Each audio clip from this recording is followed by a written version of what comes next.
Hello everyone, welcome to knowledge byte. आज के session में हम यूनिट 2 में कॉर्पोरेट अकाउंटिंग के टॉपिक्स को कवर करेंगे।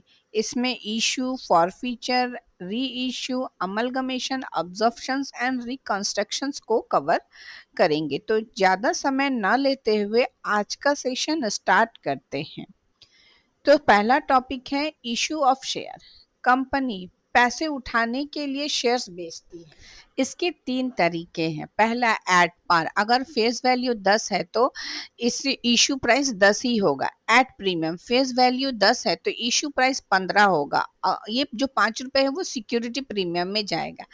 एट डिस्काउंट, फेस वैल्यू अगर 10 रुपए है तो इशू प्राइस 8 रुपए होगा। ये सिर्फ स्वेट इक्विटी के केस में होता है, अलाउड होता है। यूजीसी के हिसाब से देखें तो सिक्योरिटी प्रीमियम कैपिटल प्रॉफिट है, इसे डिविडेंड में यूज नहीं कर सकते हैं। तो नेक्स्ट टॉपिक हम देखेंगे फॉरफीचर ऑफ शेयर्स। इसमें क्या होता है, शेयर होल्डर्स जो होते हैं वो कॉल का पैसा नहीं दे पाते हैं तो कंपनी वो शेयर्स को फॉरफीचर कर लेती है, मतलब कि शेयर्स वापस ले लेती है। अगर 1000 रुपए का शेयर इशू हुआ है 10 रुपए पे और 3 रुपया जो कॉल अमाउंट है वो ड्यू रह गया, तो वो टोटल 3000 रुपए जो कि नहीं मिले वो फॉरफीचर्स हो जाएंगे। नेक्स्ट टॉपिक हम देखेंगे री इशू ऑफ शेयर।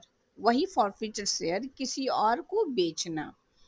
तो इसका जो रूल है वो है जो लॉस हो उसे री इशू में वही फॉरफीचर्स अकाउंट से एडजस्ट होगी बचा हुआ कैपिटल रिजर्व में। तो अगर हम यूजीसी नेट के हिसाब से देखें तो री इश्यूज प्रीमियम पे हो तो पूरा फॉरफीचर्स अमाउंट कैपिटल रिजर्व हो जाएगा। नेक्स्ट टॉपिक हम देखेंगे लिक्विडेशन ऑफ द कंपनीज। तो कंपनी बंद करना, मतलब कि एसेट्स बेच के सबको पैसे दे देना। इसके स्टेप्स बहुत इंपॉर्टेंट है, इसे ज़रूर याद रखिएगा। नंबर 1, ऑर्डर ऑफ पेमेंट करना, liquidation expenses, liquidator remunerations. Number 2, workman dues for 1 year plus secure creditors equal priority. Next आएगा employ salary wages for 4 months. Next है अनसिक्योर्ड क्रेडिटर, फिर प्रेफरेंस शेयर होल्डर्स और सबसे लास्ट में equity share holders.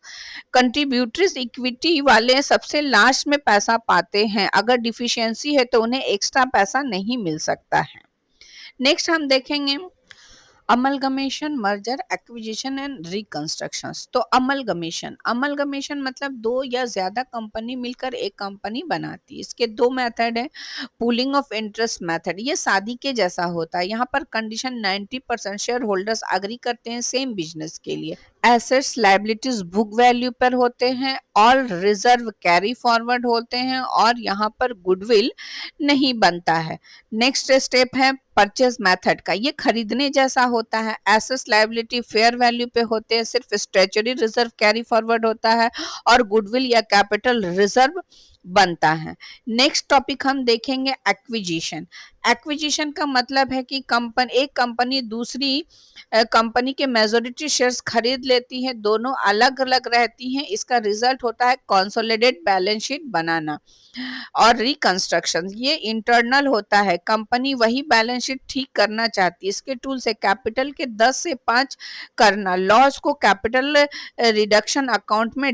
इस topic से related अगर कुछ क्वेरी है, कुछ क्वेश्चंस हैं तो हमें कमेंट ज़रूर करें, हम आपकी क्वेरी ज़रूर सॉल्व करेंगे। तो कृपया हमें लाइक एंड सब्सक्राइब करना ना भूलें। Thank you.